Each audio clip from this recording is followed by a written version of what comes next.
It's spring at Nordstrom Rack, and deals are blooming. Save up to 60% on brands you love. Rag & Bone, Vince Camuto, Joe's, Calvin Klein, Sam Edelman, and more. Get genius deals on the season's best new dresses, denim, sandals, handbags, swim, and activewear. Plus, tons of updates for your home. Get your spring favorites for up to 60% less today at your Nordstrom Rack store. This is Optimal Relationships Daily, episode 1727. Will He Ever Be Ready to Commit? By Melissa Josue of melissathelovecoach.com. Hello, everybody. Happy Saturday, and thanks for making the time to join this weekend here on ORD. I'm Greg Audino, your host and narrator, here to read to you from another great article that can help you improve your own relationships. This one will actually be a Q&A, though, which we even do here from time to time. It's coming from dating coach Melissa Josue as she answers a question sent in by one of her readers. So let's hear the question, hear her answer, and start optimizing your life.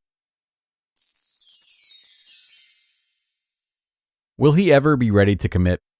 By Melissa Josue of melissathelovecoach.com. Dear Melissa, I just recently broke up with a guy. I was dating an amazing man. He's not yet divorced, separated nearly a year and a half with 2 kids. I'm divorced a year and separated years. I've been seeing him for 10 great weeks.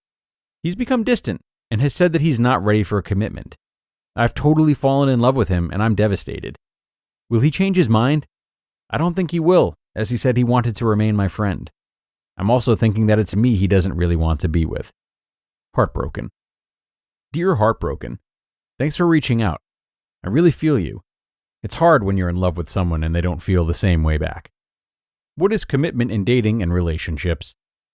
I know it's really difficult when, after 2.5 months of being in a relationship, he pulls away. Sometimes it starts as a whirlwind romance, a connection unlike you or he has ever experienced before. But then he gets distant. Maybe he stops being responsive to text messages and phone calls. Maybe he starts flaking out on date nights at the last minute. Or maybe his mood changes and he's just not the same person that he was. However it plays out in your relationship, it's an unfortunate sign that he got involved with you before he really figured out what he wants.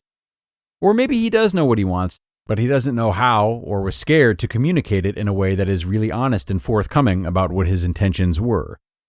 The bottom line is that he got involved when he wasn't ready for a new relationship. He wasn't clear with himself and with you about what he really wanted.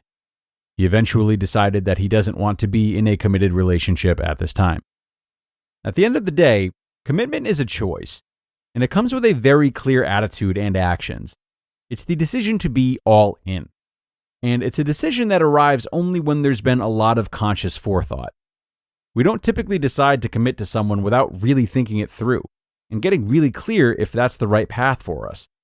And yes, we have to date and get to know someone for a while before we decide to make a commitment. But in the ideal scenario, his decision and realization that he wasn't ready would have come much earlier, and he would have been forthcoming with his uncertainty about commitment much earlier, instead of breaking it to you after you've already become deeply emotionally bonded and in love. I teach people in my program how to be highly conscious in their relationships, ideally before they get into relationships, so that they can really set themselves up for relationship success and protect themselves from being devastated while still dating and getting to know someone. The important thing is to figure out, what do you need and require in order to have a fulfilling relationship? And then when you're dating, really see if he aligns with and can support your needs and relationship requirements. Will he change his mind? There's no real way to accurately predict this. The truth is, he might change his mind if he chooses to. As you mentioned, he said he would like to remain friends with you, which might be his way of saying that he doesn't want a romantic relationship with you, he just wants a friendship. And if he's not making strides toward deepening your relationship or doing the work necessary so that he can become emotionally available to deepen his relationship with you, it doesn't sound likely that he will change his mind anytime soon. But his relationship readiness and desire for a commitment are not within your control. So you can't predict with certainty when or if he will want to be in a relationship with you. The only person you have control over is yourself.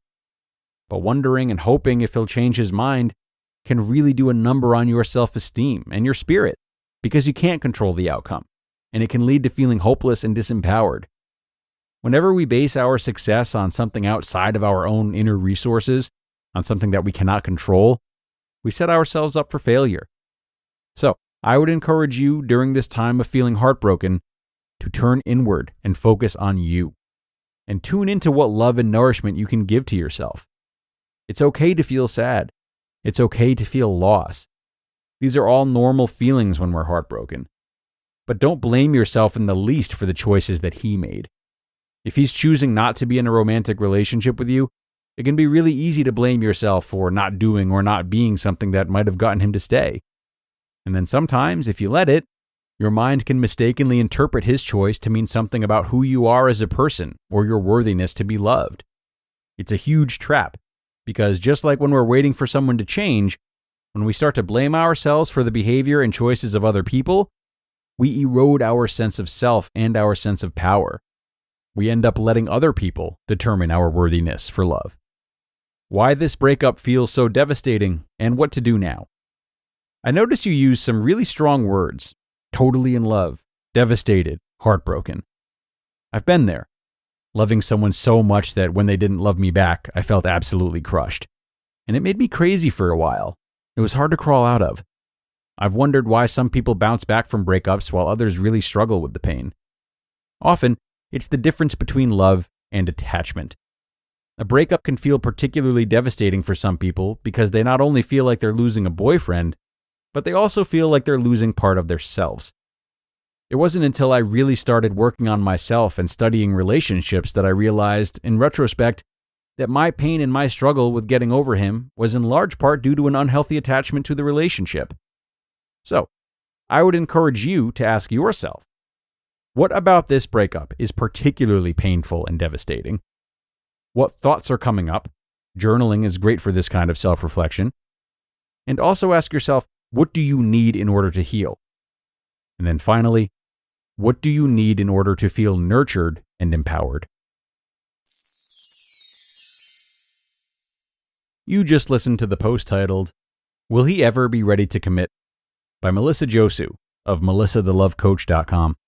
When you run a business, managing finances can be the toughest part, but Ramp makes it easy. With a smart corporate card and powerful finance software, Ramp tracks business spend in real time and automates accounting busy work. You can view all your company's spend in one place, control wasteful spend, and so much more. Managing finances is now easy with Ramp. Now get $250 when you join Ramp. Go to ramp.com/join. ramp.com/join. Cards issued by Sutton Bank and Celtic Bank, members of FDIC. Terms and conditions apply. And thanks so much to Melissa today for sharing this Q&A from her site. I always like sharing Q&As, whether it's me writing them or if it's someone else. Melissa does a lot of them. Our other contributors, Evan Mark Katz and Adina Sokoloff, do them a lot as well. And I think they're really great because we are constantly put in positions to help or offer guidance to loved ones when they come to us with these types of questions or others. But we often don't know how to respond, thinking that we need to be an expert at the problem at hand. But we really don't. We can instead know and focus on how to bring the best out of people and give them space, which Melissa does nicely here. Notice how she gives her asker permission to feel her feelings and acknowledge her feelings. And then she ends with a set of self-reflection questions. So these two things are much, much more impactful than offering deliberate advice. And we can always offer them to people in need. We don't have to be experts. See, this way, they can build their own answers, thereby coming to conclusions that they're much more likely to stick with and believe in, as opposed to following a set of instructions provided by someone else. But that starts with what we saw today, allowing our feelings and self-reflecting from there. So, well done by Melissa. I hope you all took note of it, as this is something that you can all bring to your lives anytime somebody that you know or care for comes to you with a problem. It is time to get going, though, everyone. So I thank you for being here today and listening all the way through. Have a great rest of your day, and I'll see you back here tomorrow for more, where your optimal life awaits.